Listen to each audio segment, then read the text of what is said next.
Hello and welcome to another episode of Spiritually Incorrect. I'm your host, Seth Hart. Join with me is Jonathan Lionheart. Ooh, Seth, I am your grandfather. I am very disappointed in you. You should be more like Jonathan. You know, spending time with my dead grandfather would be infinitely less scary than having to listen to that voice again. Oh, oh, oh, oh. You went halfway Santa there at the end. Oh well, There's Santas of Ghosts Past. Ghost of Santa's Past. That's a thing, right? You're really stretching here. You're really Fat, pushing hard jolly. for something. I see you when you're sleeping. I know when you're awake. I know blowing when out the you've mic. been bad or good. So be good, for goodness sake. Isn't that terrible? Yeah, unfortunately, I'm going to have to cut all that out because it blew out the mic, so you can't actually hear it. I'll redo it.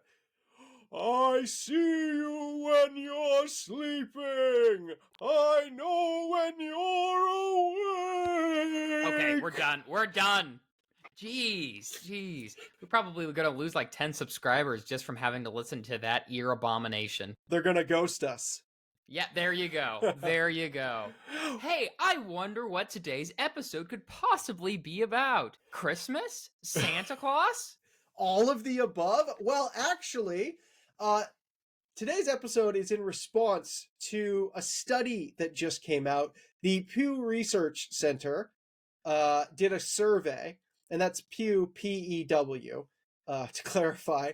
The Pew Research Center did a study of Americans, and within the last 12 months, 53% of U.S. adults say they've been visited by a dead family member, either in a dream or in some other form. So that's what today's episode is about. Look who's talking to the dead. So, John, just out of curiosity, we haven't discussed this ahead of time. Have you ever been visited by a dead relative? I think I've probably had some dreams. I have moments of feeling close to some relatives. I'll occasionally look up and sort of say a word or two to my dead grandmother, who I was close with and who was also a Christian, and I'll occasionally just sort of say a word or two to her, and I don't think deeply of it. I don't think like she's in the room. It's just sort of offhanded. Yeah. But I haven't had some sort of vision of the dead, and I'm certainly not trying to summon the dead. So your Ouija board. Yeah, I've got my yeah. So, have you had any encounters with the dead, Seth? Well, you phrased that differently from how I phrase it. I said, have you ever been visited by dead relatives? You asked me if I've ever been visited by the dead period. So I would assume, if you've been visited by dead people who aren't your relatives, that feels within the realm of what we're strangers. talking about. I don't, no more well-wishers, no more. No more strangers, well-wishers, do-gooders, or long-lost relatives. Occasionally Winston Churchill shows up and tells me that I'm not as funny as he is, and it's very insulting. So, well, to tell him he looks like an infant, and that's his greatest historical legacy. All babies look like me, ma'am. So the answer is no. I have never been visited by a dead relative in a dream. I've never felt like the presence of them close. But to be fair, I don't have too many dead relatives that I was super, super close with. My grandma would have been probably the sole exception. So I guess I'm lucky in that way. Maybe all of my future ghost relative visits are in the future. Who knows? I will say, because it is on theme, and we have talked about it a little bit, I did stay in a haunted hotel for my birthday, and it was a little bit eventful. What happens? I mean, aside from the atrocity and the horror of your birth. The horror of my birth. Yeah. So I stayed in the Crescent Hotel, which has trademarked the America's Haunted Most, which has trademarked America's Most Haunted Hotel. So they own that trademark. So, and if you look up the history, it's actually, it fits. It's a terrible, grotesque history for this hotel. It was like a quack doctor, and like dozens of people died here, if not hundreds of people, and they're like buried on the property. Blah blah blah. So yeah, it's nuts. It's absolutely nuts if you listen to it. So we book a hotel there for my birthday. We go out there, and when we get there, they're like, "Oh yes, by the way, your room is haunted by the ghost of Theodora."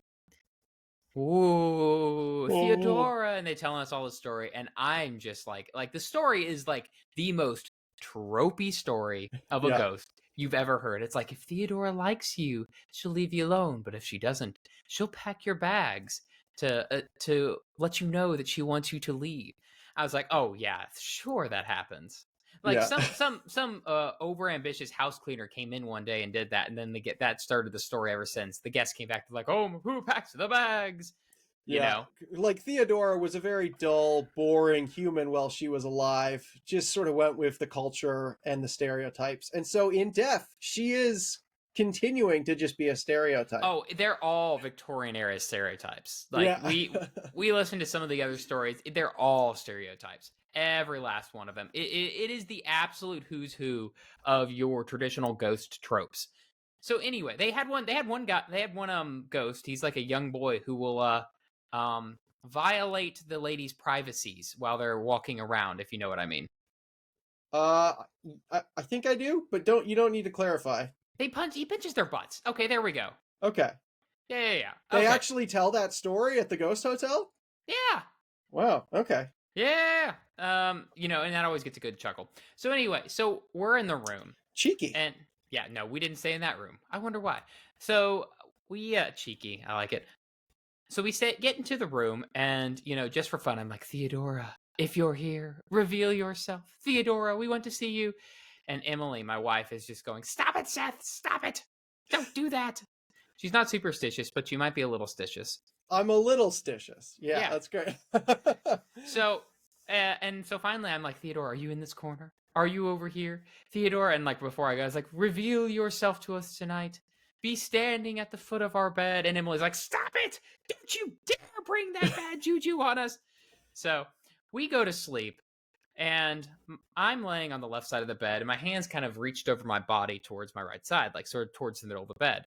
And all of a sudden, I feel a poke on the top of my hand. Pretty definite poke, like a hard press on my hand.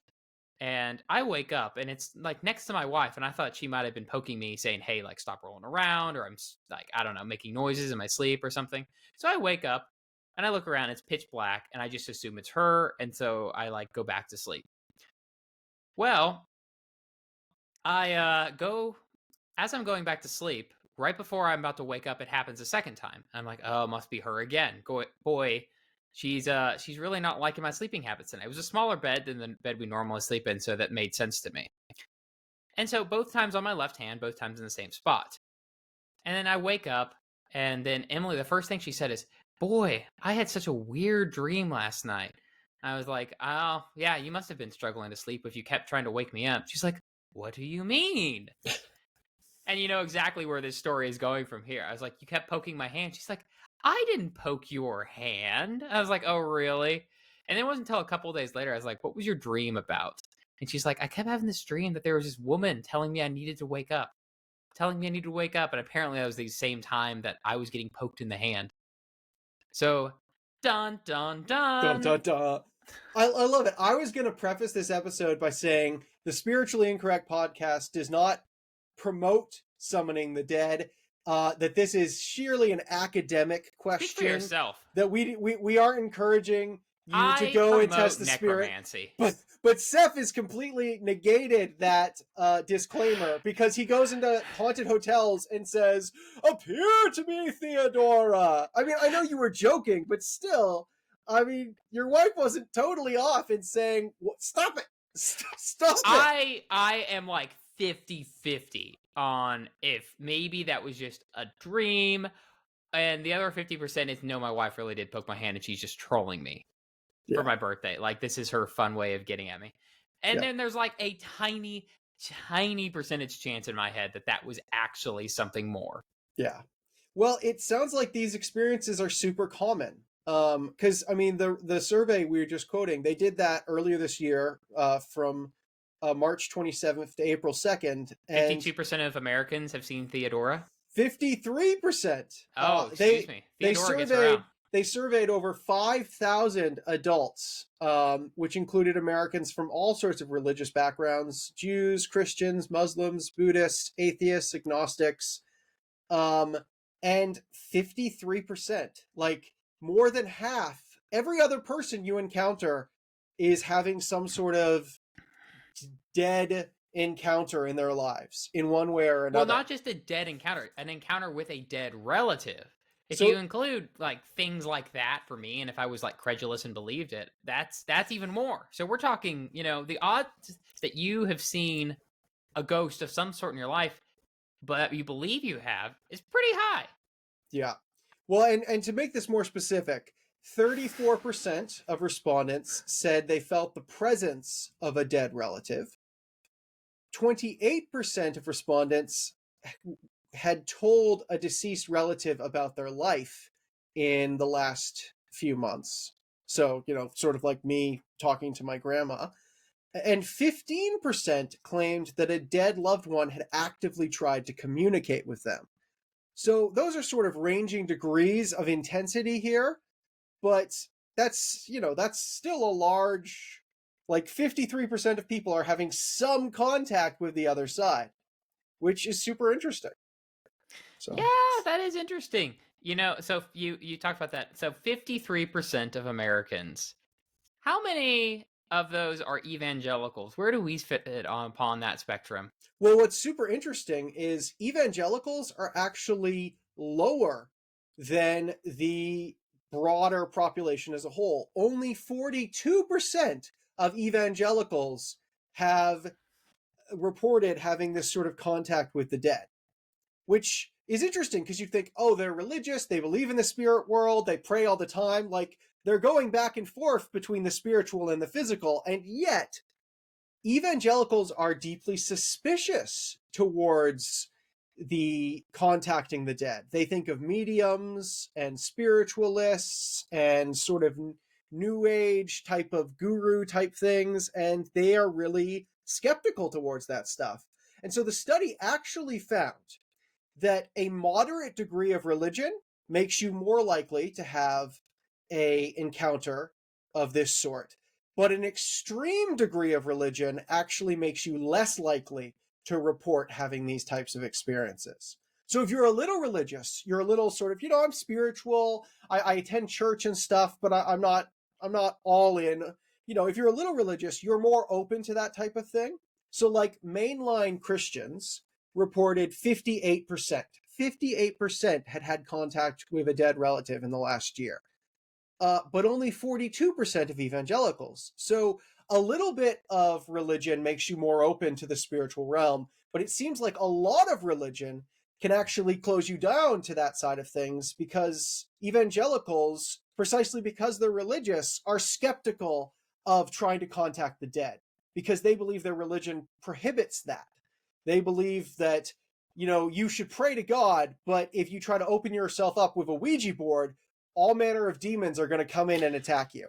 Yeah, the article did say that it was probably a reason for this discrepancy with evangelicals is a less aptitude to self-report on this. So they might have had this encounter and been like, had this dream and been like, that couldn't have been real. Yeah, Or it was real, but I don't want to admit to it. exactly, because we're not willing to talk about it. And I was looking at the thing, and John Piper and Billy Graham both have things on their website warning against contacting the other side, warning against mediums trying to summon the dead, because we're precisely because we do believe there is this spirit realm. We believe that it's dangerous to try to pierce into that realm because you don't know what's going to come out. It's easy to be deceived, which Yeah, is interesting. Which is interesting to me. The spiritualists of the early 1900s, late 1800s, they were doing this. And then all of a sudden there was this massive pushback from an organization called the Theosophical Society against doing this. Helena Blavatsky, who's sometimes called the mother of the New Age. So even the Theosophical Society, which ended up birthing the New Age movement out of itself, was warning against this because they thought these spirits were deceptive. Now, Hmm. at the same time, going to a medium and talking to a dead relative, that's like a very small percentage of the people on here. So Yeah. actually trying to actively summon the dead versus, Grandpa showed up in my dream last night. It's a little bit different. Yes. Also, I gotta say, you really set the mood in your room for this episode. It looks like you're trying to summon the dead. You got a single candle right behind your head, and that's the only light source. I'm trying to seduce the spirit, Seth. Yeah, apparently you're like No. trying to have the encounter now. 42, let's make that 43. Yeah. So evangelicals and more conservative Christians, precisely because we're holding on to our religion, are skeptical towards these encounters, and we might have them, but we report them less often. Why do you think we have that skepticism? Why do I think we have that skepticism? Yeah. Oh, I do think it's because when it comes to spiritual things outside of biblical encounters or miracles from God, we're really skeptical of anything else. So I'm actually shocked by how often evangelicals are skeptical of demonic activity. Hmm. I find that fascinating, but I have a ton of evangelical friends who will go to the grave defending the legitimacy of demonic activity in the New Testament and the Old Testament or wherever. And yet, if you say, hey, this sort of stuff is happening, 3 doors down, far less crazy stuff than you read about in the ministry of Jesus, they get super skeptical. Which is really interesting because a lot of historians will say it wasn't the scientific revolution and the Enlightenment that disenchanted the world. There's a huge push to say that actually Christianity, with its emphasis upon only our God is the real one, made all of these other spiritual encounters sort of mute or less powerful. You don't need to be afraid of demons because you have Jesus. Witches don't have any real power, only Yahweh is the ultimate power and these types of things. So, like, some historians believe that Christianity, with its sort of monotheistic emphasis, is precisely what shed the world of its enchantments and spiritual, like contacting the dead, that sort of thing. I'm a bit skeptical of that. I've read those, and I'm somewhat skeptical of that. It is an idea, though.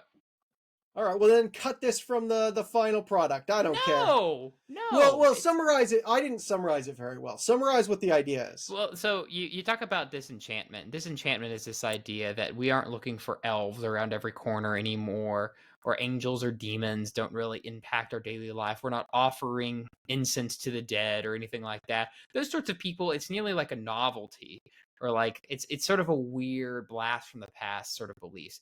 Our lives are completely run by the materialistic. Our lives are completely run by matter. I don't know how to say this. Our lives are completely run by just the money, matter, and motion, and that's about it. There's no spirits, there's no, mythical beings. None of those sorts of things inform our day to day activity. That's the disenchanted worldview.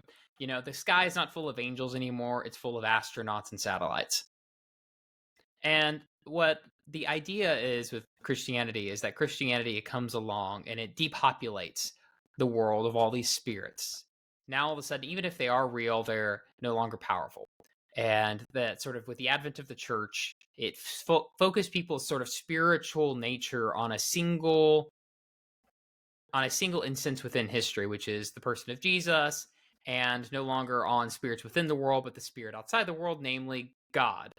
And so angels and demons, even though they're part of the mythology, they take a much lower place in the and angels and demons, even though they're sort of part of the cosmology, they take a much lower place in the importance than, say, prior pagan religions would have them.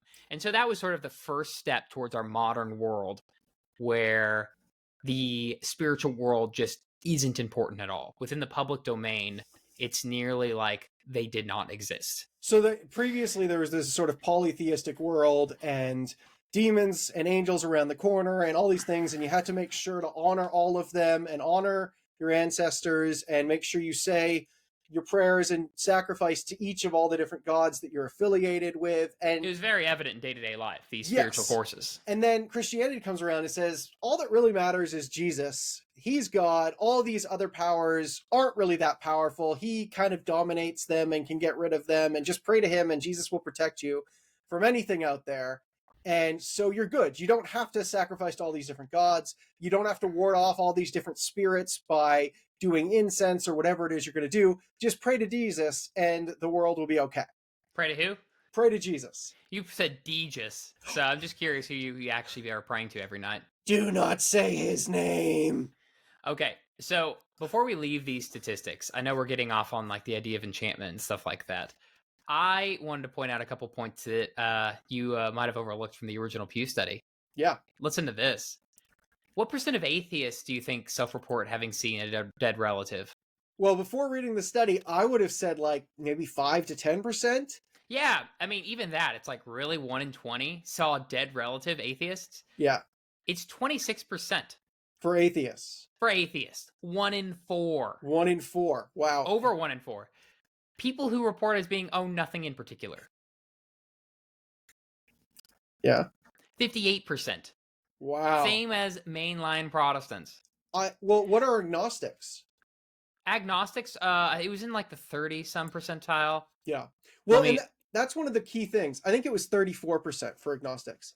One of the key things about this study is they didn't clarify or ask how people explained or accounted for these interactions. So just because someone claims they had this encounter, they might say, well, there's a scientific explanation. It was just neurons firing in my brain. It wasn't like they were actually contacting me from the beyond.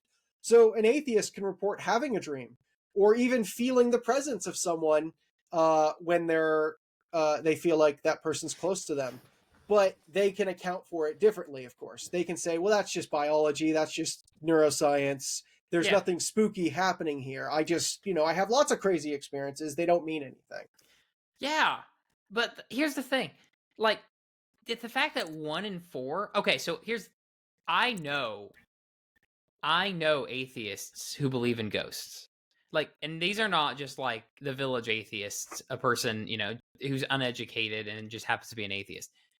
I know people who have master's degrees from Oxford, et cetera, who are atheists, and yet they also believe in ghosts. And so I'm like, I mean, these just kind of, you think of atheists as like completely materialistic or physicalistic. They wouldn't take seriously these ideas, but apparently they do. And they just 26%. They just say there's some sort of scientific natural explanation for ghosts. We just don't know what it is yet. Well, I'm not sure they'd say naturalistic, right? They really believe in ghosts, right? Not ghosts as like some natural thing. So they might believe that the world is spiritual. They just don't believe in a god. Right. There's all these other lower, finite spirits, but no infinite spirit, namely God, right? Yeah. That's fascinating to me. Okay, go ahead. Which, I mean, that is sort of terrifying to me, though. If there is just this giant pantheon of spirits who might be trying to hurt you, might not be, and there is no ultimate spirit over them, there's no ultimate sense of safety. Goodness doesn't necessarily win in the end, because find the biggest spirit around to be your bodyguard. Yeah, well, but I mean, that's precisely where that Christian narrative came in. Previously, it was no holds barred, an absolute smorgasbord slaughter of whichever spirit you could get on your side in the moment, without any ultimate spirit who sort of comes in and trumps them all. And I'd be terrified to live in a world without an ultimate spirit who trumps them all. Then you're constantly looking around the corner like, please don't hex me.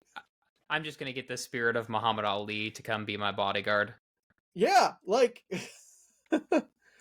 so sting like a ghost, Sting like a ghost. Yeah.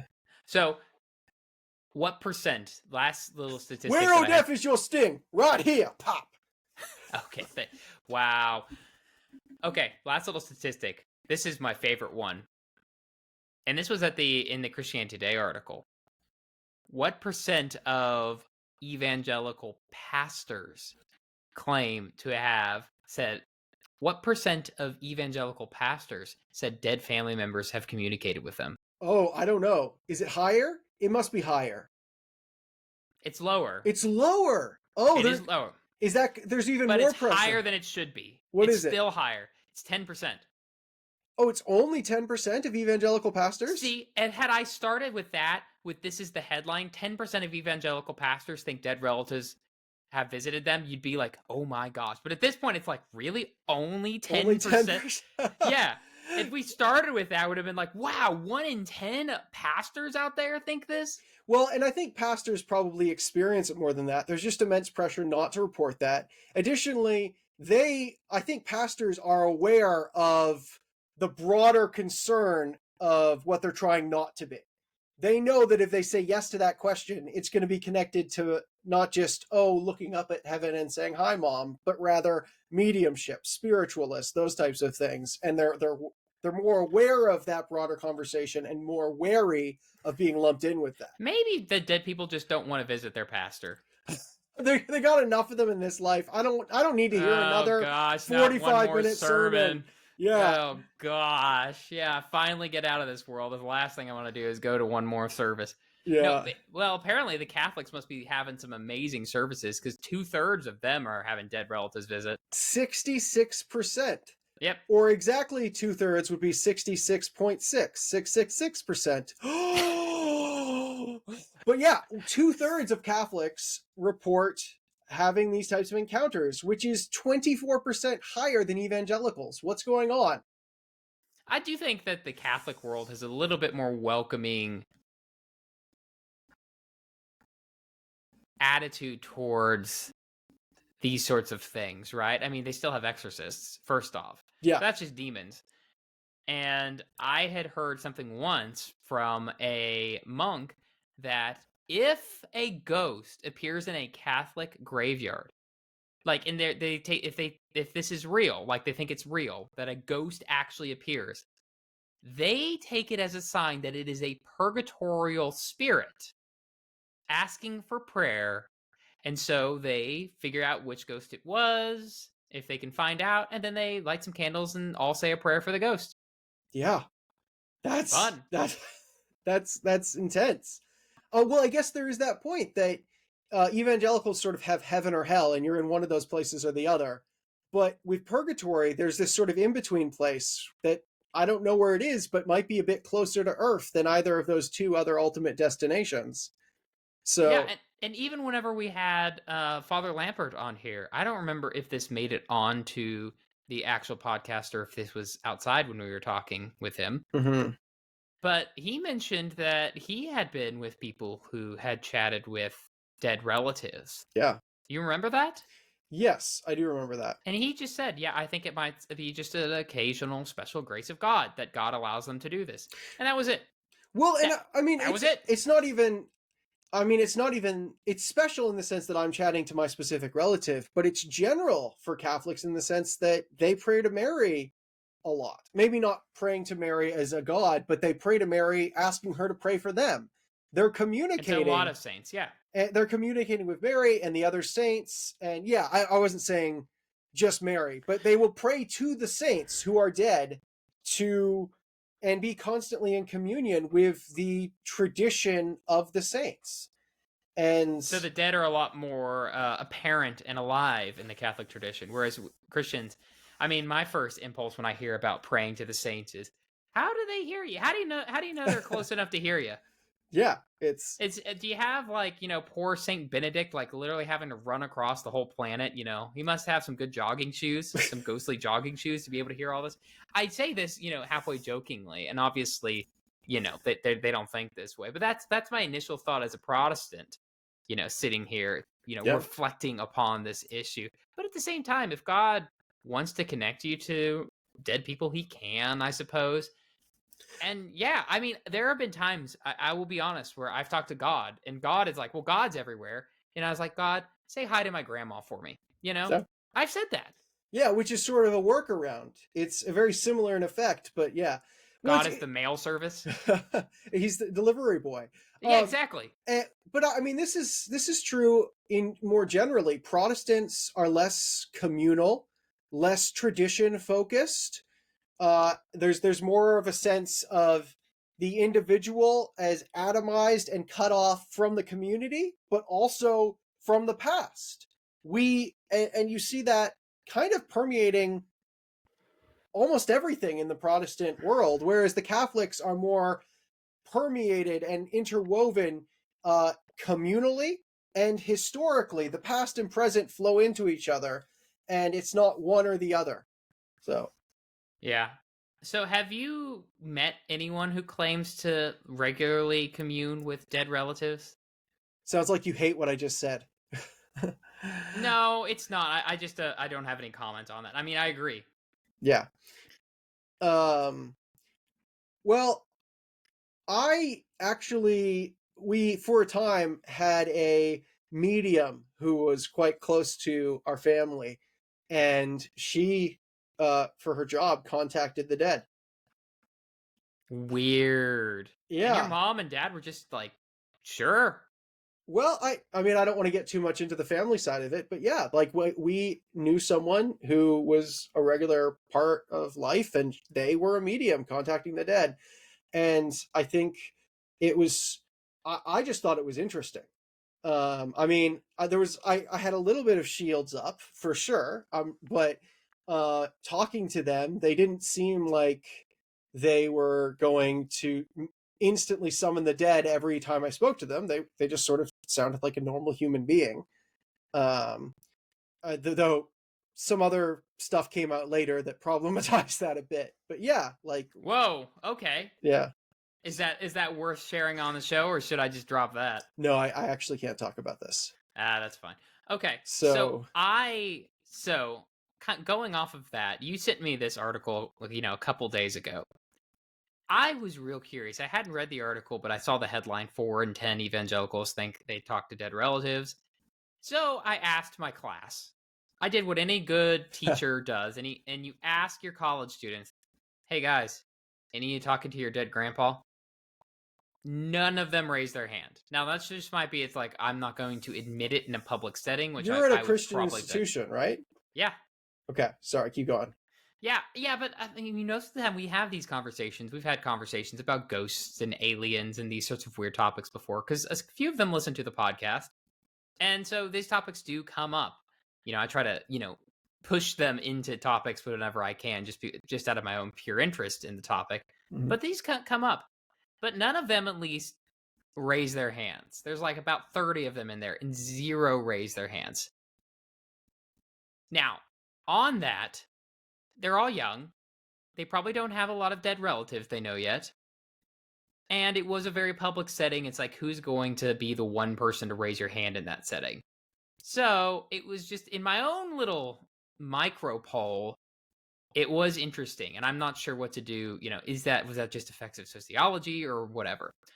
But after that, out of nowhere, a friend of mine in our small group mentioned to me. He said, I told him, I was like, "Oh yeah, we stayed in this haunted hotel." He's like, "Oh, you need to talk to my wife sometime. She used to talk to her dead grandpa." Mhm. And I was like, "Really?"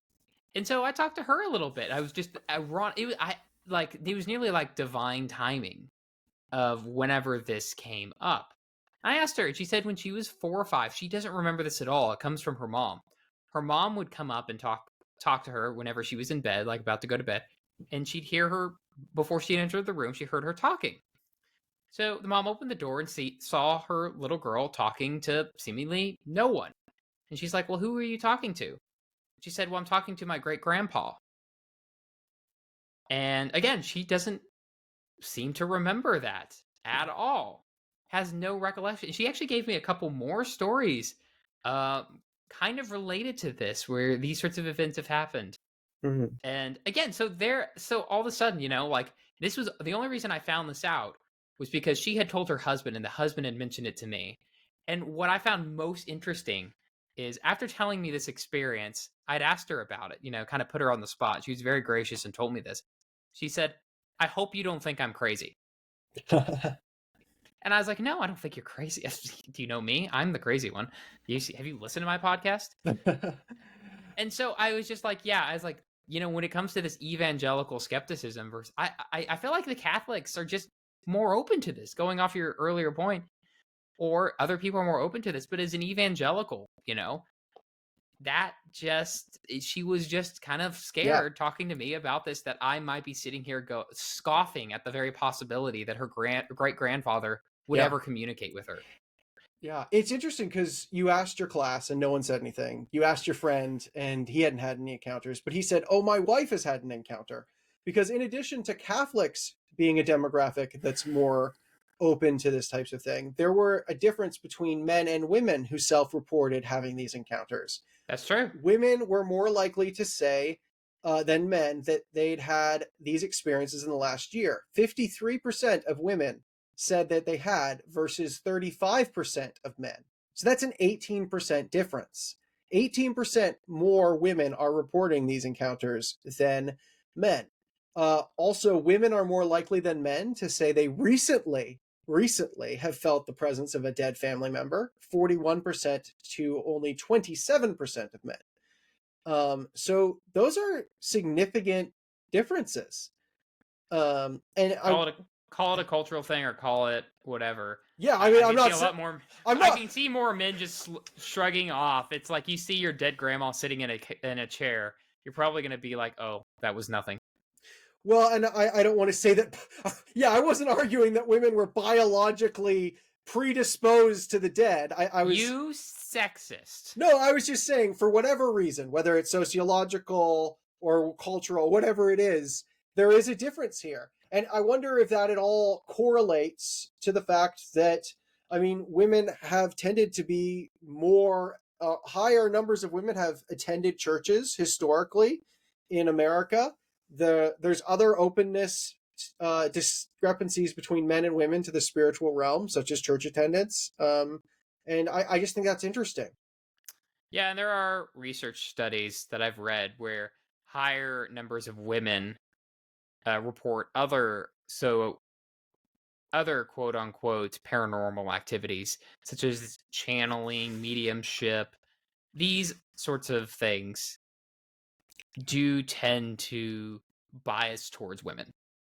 Yeah. And I've read these studies that for some reason there's like twice as many women. They're usually older women, blah, blah, blah. There's like all these there's a very particular group of people where the highest number of spiritual or paranormal activity sort of conglomerates.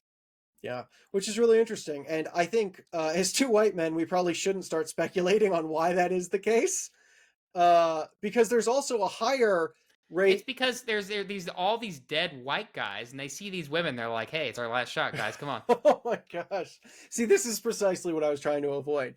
Speaking I leaned right into it, man. Speaking of dead white guys, in addition to the female demographic, the demographic that actually reported the highest number of these encounters were historically black churches. 67% of those who identified as members of historically black churches reported having these encounters. That was the highest number in the religious community. So this is a really interesting study that shows the differences based on gender, based on denomination, based on race. Like there's so much that is going into who's having these spiritual encounters, or at least who is comfortable reporting these things. So yeah. Yeah, it is interesting. I wonder if they like subdivided this out like more than just Americans. Are Asian Americans having experiences more often, less often? I mean, there's obviously a greater tradition of veneration of the ancestors in certain Asian countries. So Hmm. are Asian Americans doing it? Are people in China still living in China? Are they having it? Are Christians living in China? I'd like to see this sort of study done like globally and Yeah. see if we can see bigger trends here. Because when you restrict it to just Americans and break it down, this only broke it down by religious group. What other trajectories and what other commonalities would sort of emerge? Yeah. I think that would be super fascinating to see this expanded. Um, I think there is a question though, which has sort of been in the background this whole time, which is okay, people are having these encounters. should they be? Should Christians be like having these encounters, and should they be pursuing them? Um, and I think on the one hand, we have to, as religious people, you have to believe that the line between the spiritual realm and the physical realm is somewhat thin, and that there is a spiritual realm. The veil is thin. Yeah. Halloween approaches. I mean, you have to believe there is a spiritual realm, and that it's thinner. It's thin enough that we can have spiritual encounters from the other side, and yet Thin like 2020, Jonathan, or thin like 2023, Jonathan? wow, always with the fat jokes. John, you have lost so much weight. That was a compliment. All right. You look good. You do you, girl. You know, I do not just don't just physicalize me as a piece of meat. Even your compliments are reducing me to my size. But I think so. We do, as religious people, we affirm that there is this spiritual realm and that it can cross over. I think the question, though, is should we try to cross over it ourselves? Like, yes, sometimes the spiritual realm crosses over into our realm and we have to deal with that. But should we be the ones reaching over to try to almost force those encounters to We go do to it the prayer. other side? Huh? We cross the realm every time we pray, Jonathan. We do. And so there has to be this permeability, this ability to cross the line. But does that mean that certain ways of crossing over it are okay, but then certain other ones are not? How should we approach this? Yeah, it is interesting. Most of these were not like called upon. Most of these experiences weren't. It seems like dreams, right? You can't manufacture a dream. At least I don't know how to, of a dead relative coming to visit you. Yeah. So these are kind of like serendipitous moments that brought a lot of comfort. And that's something I thought was real interesting is most of these encounters were comforting. They noted that. Which makes me suspicious, if you're immediately like, okay, dead grandma visiting you in a dream, that's a demon trying to do X, Y, or Z, which is sort of the gut level reaction of a lot of people that I know. Yeah. Why is it comforting? Why does it heighten belief and faith in heaven? Why does it bring people peace? And the demons are like, yeah, why are we doing this again? I just see them as like, this is a bad strategy, Yeah. So I guess you would say we should perhaps be open to when the spiritual side comes down to us and is good once we've tested that. Mhm. But we shouldn't be going out and like, hey, let's try a Ouija board, or hey, like we shouldn't be going to haunted hotels and being like, present yourself to me, because that would be really stupid. Yeah, because I take that stuff very seriously. Well, this is precisely Christianity's disenchantment. Because you believe Jesus is all powerful, you aren't scared of ghosts in a hotel because you don't give them much credence. I don't give that ghost much credence. If you take me to some place with like demonic activity or something like that, my hair might be standing on end. But a ghost that the worst that's going to happen is she's going to pack my clothes for me? Oh no. Now I don't have to pack my own clothes. Yeah. Well, let's look at scripture. Let's see, because I think for most Christians it comes down to scripture, right? For at least for evangelicals are the ones who are claiming that they take scripture the most seriously, and because of that, that's why we aren't open to this side of things. Sure. Like even All right, that's going to be the evangelical thing. So let's actually look at it. I will say that in doing this research, I was surprised that the Bible didn't say more, to be honest. But what it does say is rather harsh. Now let's start with the Old Testament. Deuteronomy 18.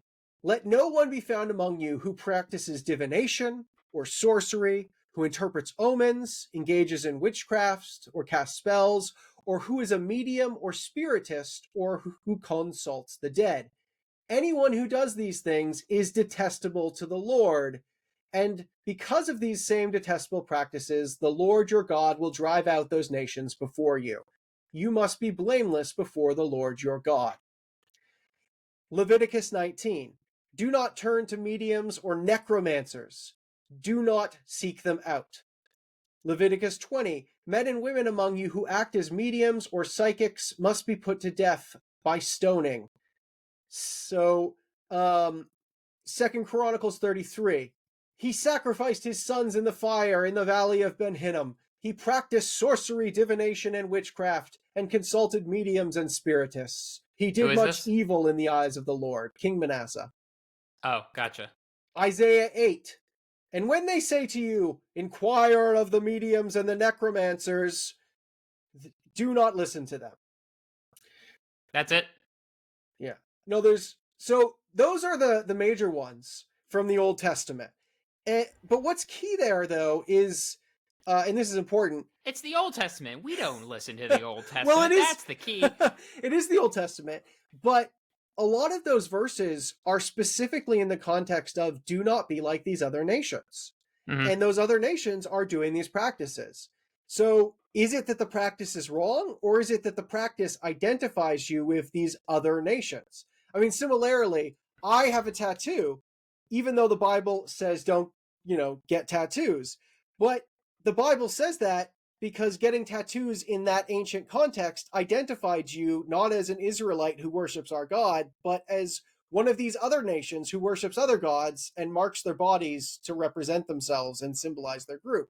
And Yeah. so I recognize that this is not about tattoos, it's about not being one of those people. It's about not identifying yourself as one You of wear those. mixed fabrics clothing, which was punishable by death, Yeah, according to Old Testament it's law. about Yeah. communal identity. And is that the same thing here? Well, so traditionally, what Protestants have done is separate these Old Testament laws into ceremonial and ethical laws. And basically, it's like, oh, well, the mixed fabric, that's obviously for ceremonial, Yeah. that's obviously for the separation from other people. It's not like we as New Testament Christians, like, have clothing restrictions on what kind of material we can use. Yeah. We keep the other things that say, like in Acts chapter, what is that? Acts chapter 15, where it basically says, sexual ethics in the Old Testament. We keep that. We're not eating, meat with the blood, we're not drinking large quantities of blood and stuff like that. Those are the sorts of things that carry over from the Old Testament law. Well, So which side does this fall on if we keep this, what I think it might be an arbitrary separation, it's post hoc, yeah. put on to the Old Testament? Well, I think that's a great question. And to some extent, you provided the answer. You said, well, let's look at the New Testament. What does it keep? And so I think one of the questions should be, okay, well, what does the New Testament say? Because most of the verses about this are from the Old Testament, and all the ones I just quoted are Old Testament. So Yeah. let me give one more example from the Old Testament, and then we'll move to the New Testament, because in some ways that's the key thing is how does the New Testament interpret this type of stuff? And that'll be our clue to what's ethical and what's just cultural. So in 1 Samuel 28, Saul consulted a spirit medium, and the spirit medium actually summons the ghost or soul or whatever it is of Samuel. No, who is the spirit medium? The witch. Go ahead. The Witch of Endor. The Witch which of is Endor. the most Star Wars-esque name in the entire Bible. Yeah, it's awesome. And so King Saul does go to a spirit medium, and they actually do contact the dead, and it's Samuel. It's like the priest, the priest Samuel.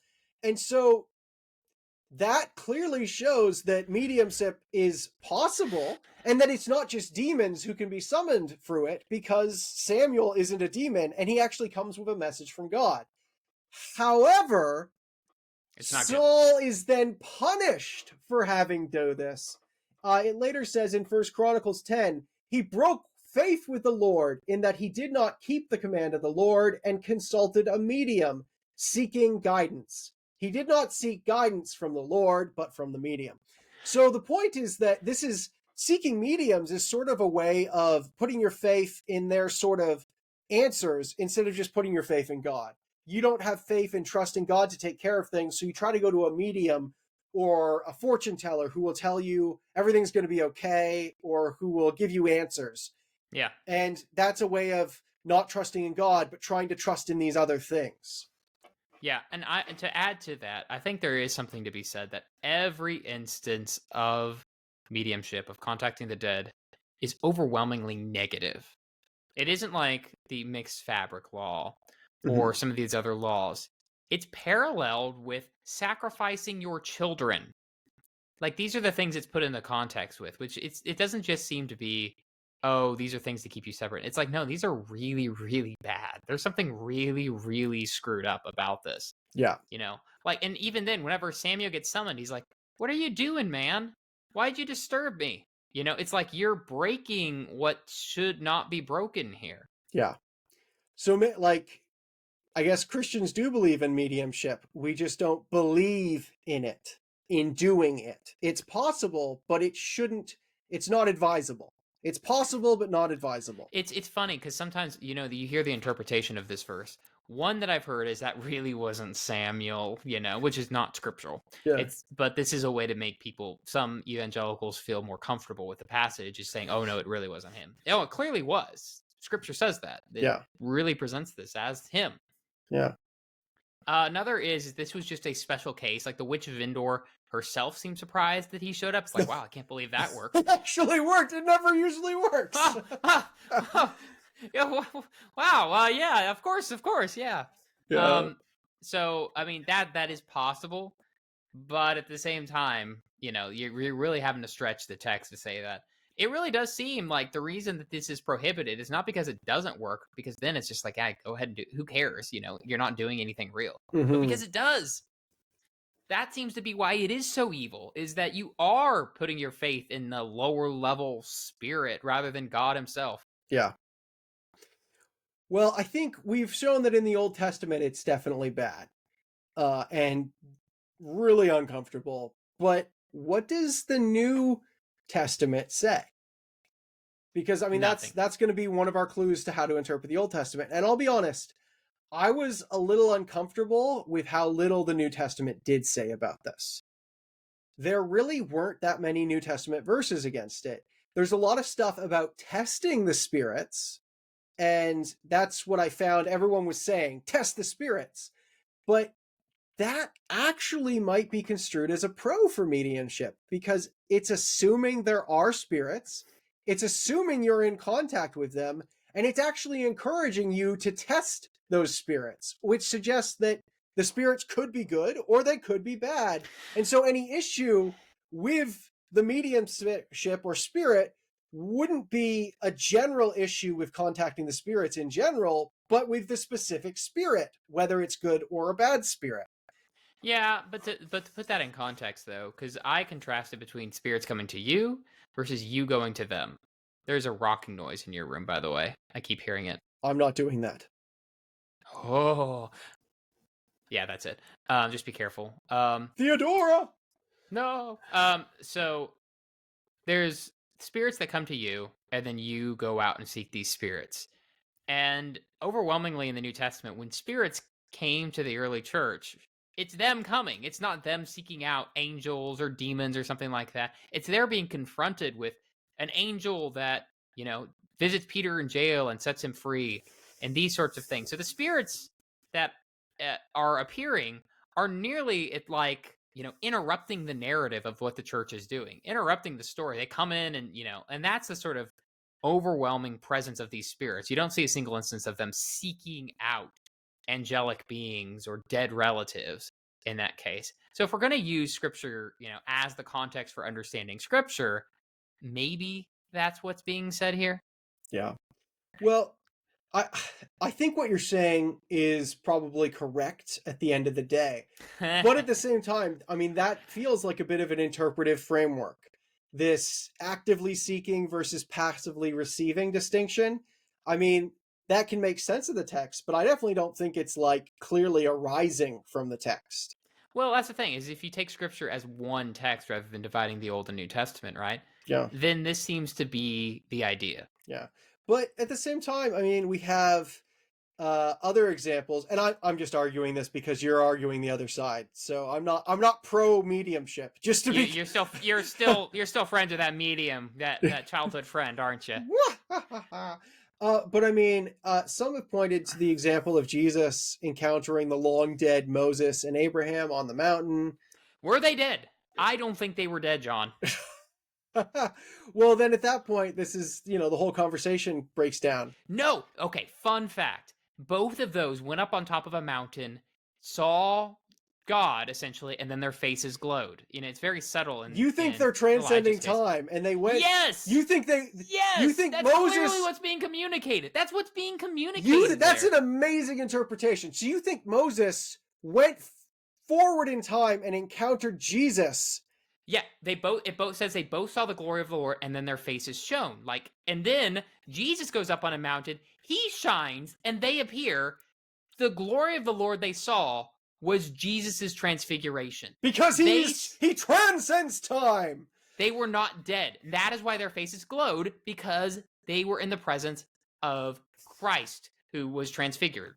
Well, that's a brilliant way to sidestep the argument and leave me with nothing else to say other than That's what's going on. don't. I don't know if that's clearly what's going on, but That's clearly what's going on.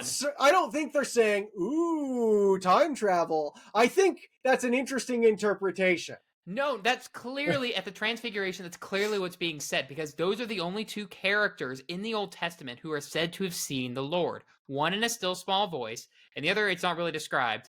God put his hand over and he saw his back. That's all metaphorical language. But the idea is they saw God in some way, and their faces glowed after that. What if we're not on a mountain? On a mountain, Jesus goes up on a mountain. He, not just his face glows, he is the glow. And they all of a sudden appear. What is being said there? That Christ is the glory of God that appeared to Moses, that appeared to Elijah. You think you're very clever and that you've sidestepped it.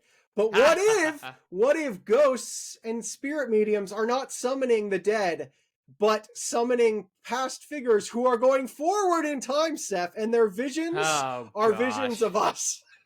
Gosh. Yeah. Oh, is it ridiculous now that I say it in this context? Well, let's start to wrap this up a bit.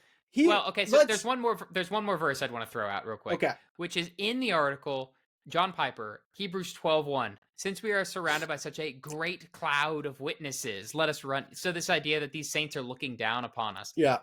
Which I think is really weird, because now I don't want to have to think about, all these saints watching me as I'm on the toilet. Well, you take forever on the toilet too, so it's a real marathon. The great cloud of witnesses are watching. I'm a little nervous. I'm nervous. That's why. The number of times we've gotten ready to go to restaurants, and then the whole family is waiting for 30 minutes for you to get off the toilet. Gosh. I'm nervous. St. Benedict's watching. The rule. Oh. Are we sure this is heaven, guys? This is the worst. But we have to watch this? I think that definitely affirms that there's a permeability from the metaphysical realm to the physical realm. Is it? That the spirit... but that at least it's one way. The spiritual realm is gazing down upon the physical realm. I'm not sure. The word witness there is martyret, is the same word for martyr, and in chapter 11 is all about martyrs. Mm. So since we're surrounded by such a great cloud of people who've witnessed to faith, people who are witnesses of the truth of our faith, rather than they're literally witnessing, standing and watching you. You know what I mean? Yeah. Well, I think it's hard because so much of this is finding interpretive ways to position stuff, and the interpretive moves you're making make sense. But are those the ones we have to do? And are you not just kind of making those interpretive moves in order to hold on to the traditional evangelical discomfort with the dead? No, that would be great if I could. I'd be completely fine. It'd be fine. I have zero problem. In fact, emotionally, I always lean towards the minority position, just because I think it's more interesting and fascinating. It's not what I grew up with. But in this case, it's kind of like, I kind of feel like that's a stretch. Oh, the great cloud of witnesses. Well, very clearly when it uses the word witnesses in some of these later New Testament writings, it's trying to say martyrs. And when you look at chapter 11, it's people getting sawed in half, people getting killed for their faith. So that's probably what's going on. So let's try to tie this all together. We've been quite ridiculous and silly and back and forth. But okay, so the biblical witness is very strong from the Old Testament against this sort of thing. The New Testament doesn't seem to contradict that, at least. It's vague. It's definitely vague. And so there is an Old Testament tradition that isn't contradicted in the New Testament, and which we can turn to. My question is, okay, if we're going to be careful with contacting the dead, what does that mean for all these practices that aren't quite going to a medium, but that are sort of reaching beyond. What do we think of people who, what do you think of me looking up and saying hi to my grandma? What do we think of praying to and with the saints? What do we think of these types of things that aren't summoning Winston Churchill from beyond the grave, but they are still stepping over a little bit that line between life and death? Yeah, it's weird. I'm, and I don't ask me to explain why. I'm okay if you told me, yeah, you sometimes say hi, Grandma. I'm not okay if you get out a Ouija board and say, Grandma, say hi back. Well, Grandma always cheated at board games, so she she did. She would always cheat when we played Go Fish. Cheat on a Ouija board. I don't know, but she would always cheat. You're the ghost. You're the wind. She would You're always the cheat. objective. She would cheat, and then when we caught her, she would pretend she was too old to know how the game worked, and she'd be like, "Oh, I didn't know that." It was great. It was awesome. So that's a colorful grandma. Yeah. Anyway, so I mean, I don't know what to do with that. So I mean, but I am comfortable. I mean, I don't know if you're actually talking to your grandma, but I don't. At the very worst, I don't think it's harmful to say, Saint Benedict, pray for me. Catholics do that, and if they're talking, whether or not Saint Benedict actually hears you, in some weird sense, it's fine, and it might even connect you more with church history to remind us all that death isn't the end. Yeah. Death is merely a transition state between now and the resurrection, and so if at the very worst that's a reminder of that, I'm okay with that. Yeah. But why then not Ouija boards? And I think it is just this idea of trying to reach out and force the hands of spiritual beings. And this is where I get into, if even the Theosophists thought that essentially demonic or trickster beings take advantage of this, then maybe we should be hesitant too. So maybe it's the power dynamic, the control dynamic. When you are trying to initiate and force the spirit world to meet you on your terms, you are entering into it thinking of yourself as more powerful than you are. I have the ability to summon you. And that sort of arrogance and that sinful pride perhaps opens you up to precisely the demonic and scary forces that are on the other side in the spiritual world. Whereas when a spiritual entity contacts you from beyond and you're actually in the presence of them, everyone's terrified and humbled. Be not afraid. And they're in all of the biblical accounts, the spiritual beings say, "Be not afraid," because the person's terrified. And so when Sir, this is the scariest moment of my life. Yeah, there's a humility when someone comes from beyond down into this realm and terrifies you.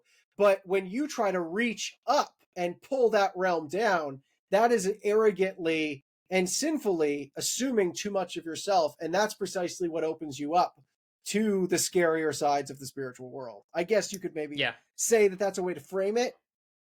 So God can, but then what about prayer? Because isn't prayer trying to kind of reach up and ask God for stuff? I don't know, Seth. I don't know. Oh, John, I just know that if one of, how people have those deals where if one of them dies first, the other one comes back and talks? Yeah. If you die first, leave me the heck alone. Thanks again for listening to the Spiritually Incorrect podcast. If you like what you heard, please consider subscribing and leaving us a 5-star review. We're an up-and-coming podcast, and every little bit helps. Also consider joining our Patreon page. Patreon sponsors have exclusive access to unaired episodes, different kinds of merchandise, the ability to suggest an episode, and even an hour-long interview with Jonathan and I. Check it out at spirituallyincorrectpodcast.com and see what you're missing out on. Sound effects from zapsplat.com. Special thanks to Jordan Birch, whose song Starry Night provides the intro and outro for this podcast. You can hear more of his music on YouTube or Spotify.